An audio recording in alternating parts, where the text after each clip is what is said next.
नेपरा ने के इलेक्ट्रिक सारिफीन के लिए बिजली ₹1.07 फी यूनिट महंगी कर दी है। बात करेंगे डॉन न्यूज के नुमाइंदे ताहिर शरानी से। ताहिर, बताइएगा कितना इजाफा हुआ है कीमतों में?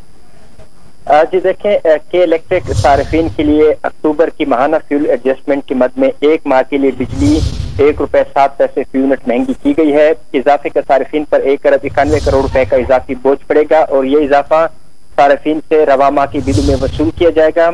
नेपरा की जानिब से के इलेक्ट्रिक की दरखास्त पर 30 नवंबर को समाअत की गई थी। उसके बाद फैसला महफूज कर लिया गया था और आज नेपरा की जानिब से फैसला जारी कर दिया है और इसका बाज़ाब्ता नोटिफिकेशन भी जारी किया गया है, जिसके मुताबिक के इलेक्ट्रिक सारिफीन के लिए बिजली महंगी की गई है। जी ताहिर शरानी, आपका बहुत शुक्रिया।